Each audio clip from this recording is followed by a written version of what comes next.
Hello, hello, hello, and welcome to Talent Takeover Unfiltered. We have a very special guest. I feel like all guests are special, but this one I have known for a while. This is Donnie Gupton. Hello, hello. Hey, hello, Donnie. how you doing? Excited to be Okay. here.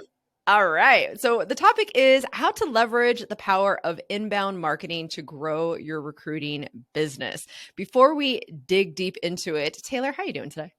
I'm doing well. How are you doing? Not too shabby. I got my llama shirt on. So I feel good. Yeah, you do. Oh, that sets the tone for the day, the llama shirt. It's the tone. Yep. I like There it. you go. Is that a llama behind you, up above you there? Or? It is an elephant. They are lucky. Which actually, go ahead. No, I was going to say, which brings me to, you can all now see us. You can hear us and you can see us via YouTube, which is the Millionaire Recruiter YouTube channel. So definitely check that out. You get to see, our faces and actually see, what's going on behind the scenes. So, all right, I'll let you take it away, Taylor.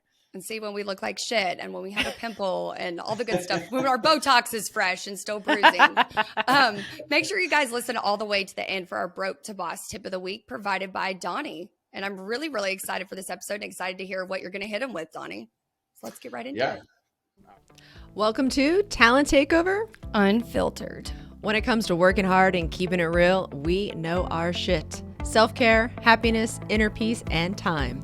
I'm Brianna Rooney, and this is Taylor Bradley. Hey, y'all. And we have thrived in chaos and turned it into an art form. So, Taylor, what are we doing here today? We're here to give you a raw, under-the-hood view of all things recruiting and finally give credit where credit is due to a long underrated industry that's full of quote-unquote experts. All right. Well, then let's take this show to the road.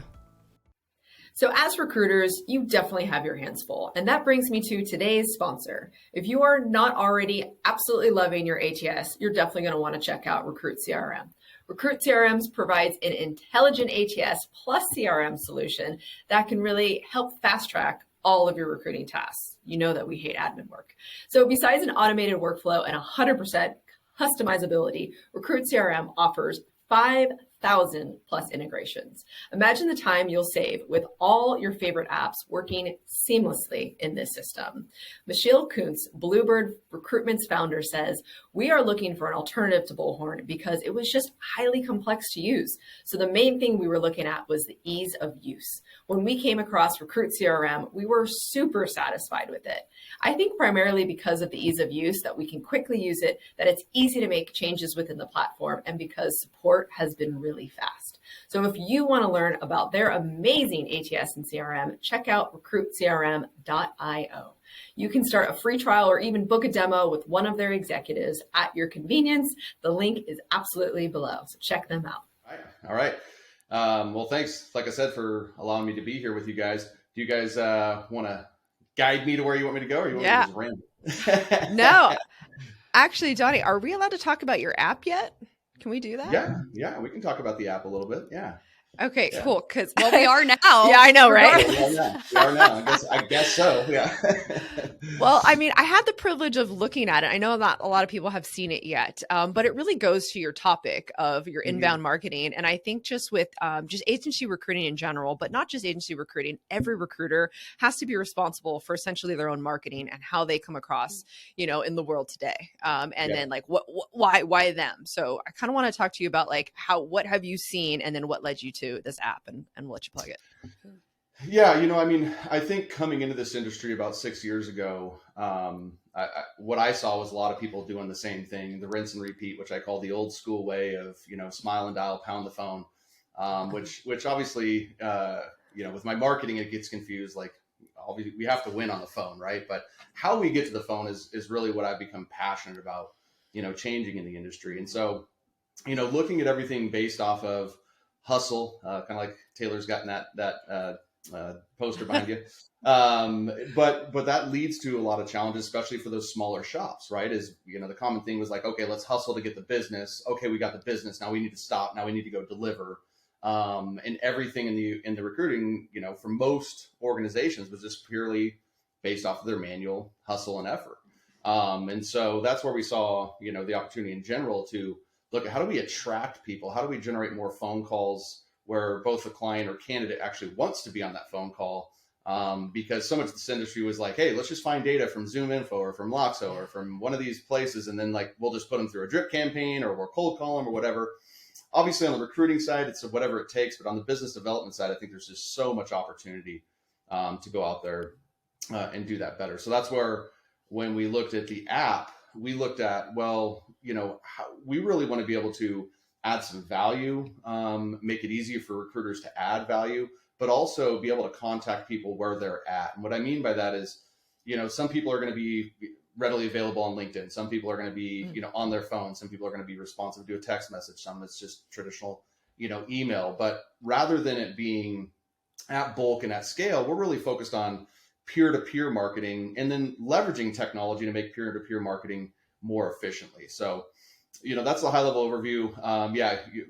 Glad you asked. I mean, we haven't even really officially launched it yet. We've got a couple people trying it behind the scenes in beta, and we're already seeing some results for it. So I'm super excited. We'll probably have it rolled out here in the next week or two. Nice. Donnie, I'm curious to know a little bit about your background. What led you to come up with that app? Tell us about your background, because I know you and Brianna know each other well. This is my first time meeting you, so I'd really love to hear kind of what your experience has been.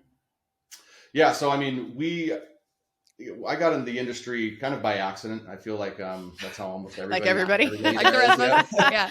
Yeah. But for me, it's like I had no recruiting experience at all. I was, which I, for in the beginning, that was imposter syndrome. Now it's like, I think my biggest competitive advantage, right? What allowed me to do is really look at the industry from a complete blank slate. And what I was looking at is like all these tools and marketing skills that I had developed through years, helping, my family business grow, other businesses grow. And I just kind of helped a buddy that owned a staffing agency out in the Bay Area. And all they did was engineers. And that's what really exposed me to the industry. And then that's when I kind of saw like, man, everybody's still doing it kind of this old school way. Like if we can be the ones that lead on the technology and personal branding and marketing side, there's be a lot of opportunity. And that's certainly proven to be true. So that's kind of the brief background of how I got in, is really just seeing an opportunity, seeing a place to really solve a problem and solve a challenge for the market. And honestly, that's something that's like just the mission of what we do, is we're passionate about, is how do we make getting on the phone easier for recruiters, essentially. And doing it in a way that we're really building long-term relationships, things that are going to be, not quick wins and tactical. Oh, there's a lot of goodness there. Sorry, guys. There is a lot of goodness. Well, I'm going to write this down. No, my first question, just curious to know, because obviously we are in recruiting and we're recruiters.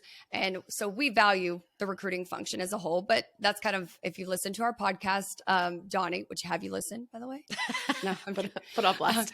He's like, yeah, no, I'm just kidding. But we value recruiting, and that's kind of one of the things that we talk about a lot, is that a lot of people don't really see the value in what we do as a function within organizations, even though we're bringing in this talent for finance, for engineering, et cetera. So you not being a recruiter, but you're so intertwined in this world, do you actually value recruiters? And I mean, there's a right answer here. So I think that you can.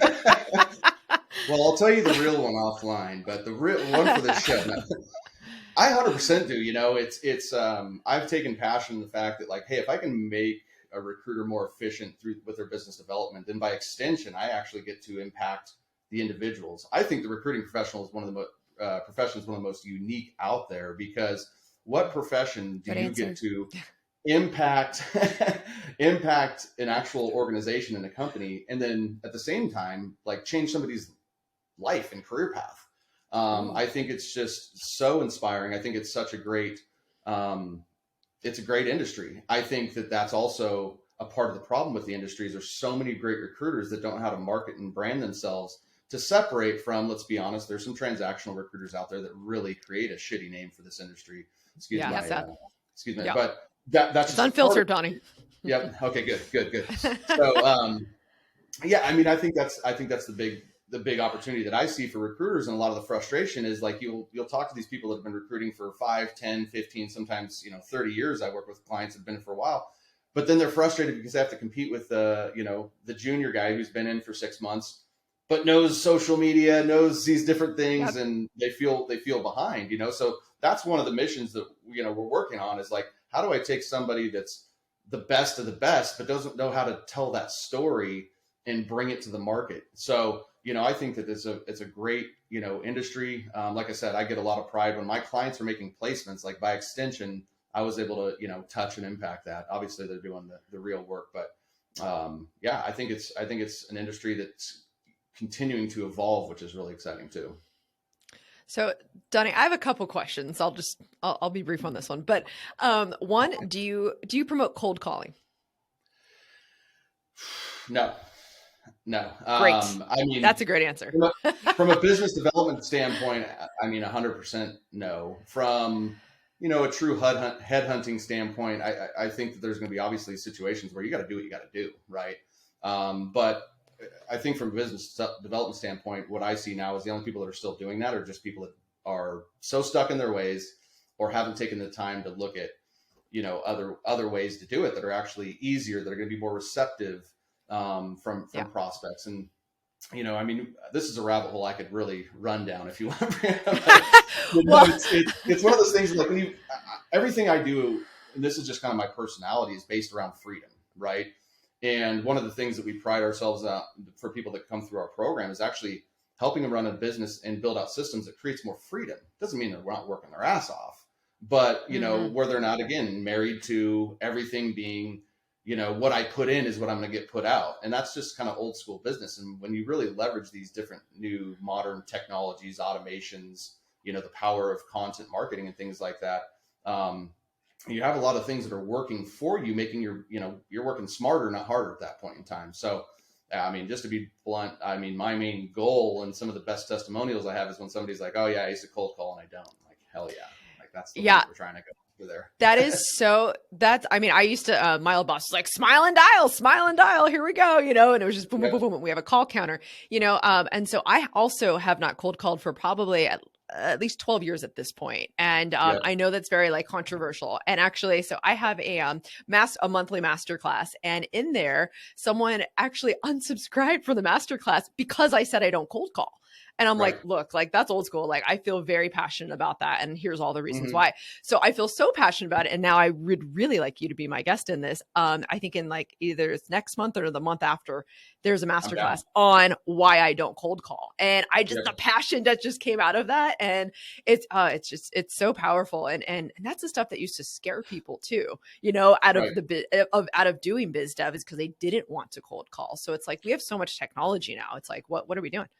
Well, how many people are going to come up and want to do that, right? Like when you're talking about attracting people into your organization, like, I mean, and maybe this is me, maybe I'm just closed-minded here, but like, I would never be like, oh yeah, no. Oh, I just call people 100 people a day, like just randomly. Oh yeah, no, sign me up. I want to do that. That sounds like, a profession I'd want to get myself into. It's like, nah. And I think that's one of the things that I tell my clients that, hey, if you build a system like this, now, when you're attracting people, you can come in and say, "Hey, we've got a system in place that helps making your phone calls easier, right? We're helping your job make your job easier, essentially." So yeah, like I said, it's we could go down that one for a while.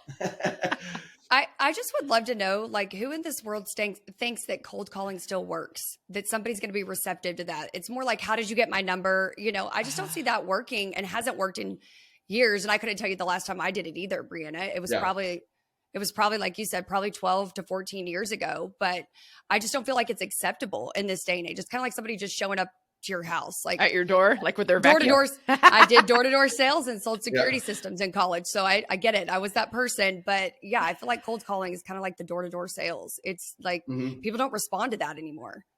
So how did you get my number? Yeah. Well, I think what's interesting from where I sit, because I get so many points of view and people that are talking about cold calling, and sure, it's like, oh, well, I cold call. I'm like, well, why don't we run some automation? Oh, I would never automate. I would never send an automated message to somebody. I'm like, okay, so you're willing to interrupt them at their dinner table on their phone, but you won't send out an automated campaign. All right. I can't even keep up with that thinking, but yeah, that's crazy. Yeah. So Donnie, let's get back to just the inbound marketing, because like whenever I hear marketing, one, it sounds expensive to me. It's like, okay, what are we talking about? And then when I think of social media, like how much am I exposing my, my outside life into social media? So can you walk us through like what you actually mean by this? Yeah. So I think that there's a couple of elements that we really try to get people to understand and to be effective with internet marketing. The first is, and this is kind of a challenge for somebody that's got a recruiter first mindset, meaning that like, you know, a lot of people come in working through an agency and, you know, maybe haven't run a full desk yet or whatever it is, you know, but it's really defining a very clear target market. I find this to be almost everybody that comes to my program hasn't taken the true time to go, this is my sweet spot. These are the types of companies I want to work with because of A, B, and C. And you know, a part of that is it never, the frustrating part for recruiters is like, a lot of times, like, it's not a matter of delivery. You can probably deliver on most candidates, you know, in a space, but when it comes to building a system, especially inbound, I have to know, you know, who I'm trying to attract. And on the flip side, they need to know that, you know, that I exist for them, so to speak. Right. So that's what, you know, we call our methodology, the relevant recruiter method. And that's the thing is like, well, to be relevant, I need to know who I'm trying to be relevant to. And on the flip side, they need to know that back. So that's the key foundation. And this is where a lot of people are like, oh, well, I've created a lot of content or I've done this, that, and the other, but, you know, I don't see a response from it. Well, nowadays, because there's so much content out there, we're in information overload, right? If you're going to try to cut through the noise, you better be speaking to somebody. If not, you're just going to get lost. And you can have the best content in the world, but you're just going to be lost in the sea of all these other creators, right? And not talking to a specific audience. And most people that come on the phone with me, they know exactly that I exist for them and what I do and what I'm about. So, you know, the next thing is really looking at, you know, well, I need to have an audience. And I think this is why LinkedIn is so powerful is, you know, I can create content and that's fine and dandy, but if there's nobody looking at it, then boy, that's frustrating. And so LinkedIn gives us this advantage to really grow a strategic network with the ideal hiring decision makers and or candidates that we want to, you know, ultimately consume our media, our content. And then I think one of the other things too is like when people, I think their knee-jerk reaction when they hear marketing and what they think of it is actually sales and promotion. So a lot of people come and think of marketing and they're like, oh, well, you know, here's 3 reasons why you need to work with my company. Here's all, and it's all about, you know, again, selling their company. Marketing is about educating the market and adding value. Marketing should be all about your prospect, your client, your candidate. What are their pains? What are their problems? And a lot of things that we work on is like, hey, if I can explain to you why you can't fill this position, yeah, of course, everybody wants a body in the seat, but this is where there's like a chance to, hey, if you say you're really good, let me show you. So if I can explain to you some of the frustrations and solve some of these problems for you, then in your mind, I'm not just another recruiter now, I become an expert. And that changes the entire relationship between the client and the candidate. Hey, if you want to be a cold caller and order taker all day long, knock yourself out. But if you are looking to build strategic partnerships with companies, if you're looking to get quality feedback from the candidates that you submit, this starts from your client valuing you. And that is the biggest kind of ancillary benefit. Huge. Of course, we want the phone calls, but the biggest benefit is somebody going like, yeah, I'm working with Brianna because she's the shit. And, you know, a lot of people, the only way they get to experience that is actually through working with the company or, you know, have, you know, talk to somebody on the phone, but you want your marketing presence to really share your story so that whole differentiator, your experience, the value that you drive actually drives phone calls for you. And you don't have to wait to get on the phone to sell your differentiator. So that's kind of, you know, some of the things that just kind of a high level on the inbound. Yeah, I think we could almost have put this as how can you go from transactional to strategic partner? I think that's like, boom, like that's what this is really about. And I know that Taylor's probably dying to say something. You're going to do that? We better invite Taylor. I'm coming. Yeah. I'll be there. I want to back up to something you said. I love that you defined for our listeners the difference in marketing and sales because I agree with you. I think that people get the two really confused. As part of Thriversity, we have a ton of people that come to us and they want to know how to start their own recruiting agency. It always amazes me how easy people think it is. Like, I've never recruited before, but yet I want to start my own recruiting agency. So taking it back to identifying your target audience, for those that want to start their own agency, how would you recommend that they go about identifying their target audience? Ooh, good question. Yeah, great question. So, I mean, I think there's, you know, one of the things, I don't know that there's a right way to niche or niche, however you want to say it, or target market it, right? Brianna, what I know from you is you had techies for a while. So obviously that was a firm focused on placing tech individuals, right? So Yeah. I think you kind of break it down into, you could always go geographically, I don't know if that's my favorite way, but if you wanted to dominate the LA market, for example, then that's one thing to do it. Then there's kind of more of the function or department within the company. So tech people or accounting and finance people. And then there's looking at targeting kind of industries or companies, right? So tech companies, software. So I don't know that there's a right or wrong way to go about it, but you want to be something to someone. And I think, what you want to be able to do is be able to, if I were going to send out messaging, which of this audience is this going to hit home with? And that's kind of how far down I want you to drill, right? So it's like, hey, if I can create messaging that's going to attract the entire tech, all these different tech positions, then fantastic. And I can communicate that, then that's great. Because again, keeping in mind that like we're doing things that are digital. So one of the things, like, for example, the old school allows me cold calling. Hey, I can help you with your accounting and finance position. Hey, I can help you with your HR position. Hey, I can help you with, I can tailor my message to whoever's on the other line. But when I'm doing something that's going to be online, it's there, right? It's not like that message changes if a HR person comes across it or if another person comes, it's out there. So, you really want to be looking at, a different industry or function or the geography. I've seen success, in all of those different ways. And then it's like, well, do I want to work with the Fortune 100 or do I want to work with that mom and pop shop? Because now when I'm starting to communicate with my content, well, hey, the Fortune 100 that has, a ton of red tape, you're usually going to work with HR, you're going to have a completely different messaging strategy to get to the door than that small to medium sized company that has one HR professional, no in-house recruiting team. What they're experiencing in terms of their frustrations of attracting talent is an apple and an orange. And I want to be able to figure out, hey, what is your challenge? And I'm going to go help you solve that challenge. So yeah, that's kind of some of the basic advice I would recommend in terms of like, how do I drill down? What are the different ways that I can drill down? I love that. Yeah, I think that's a really good answer. I think a lot of people wonder that, even us, as we've kind of pivoted our business model a couple of different times, it's always about identifying that target audience for us too, with our different offerings, and a different offering will hit with a different audience. Yeah. Well, the other thing that's important to remember too is just because I'm targeting that audience doesn't mean I'm going to go pick up something. Doesn't mean that, if I'm targeting for the small and medium size, but I'm also the one that's delivering the most value on the market. And, a CIO from a bigger company sees it, like they're going to still reach out to you. Right. Mm-hmm. I'm still baiting. I always relate it to fishing, right? It's like, if I want to go out and I want to fish for rainbow trout, then I'm going to put bait on that hook that the rainbow trout wants, right? I'm not going to go, oh, well, let's see see if he's going to eat the same thing as the salmon does. It's like, no, let's just keep feeding these guys what they want. Let's make it easy, right? Yeah. So,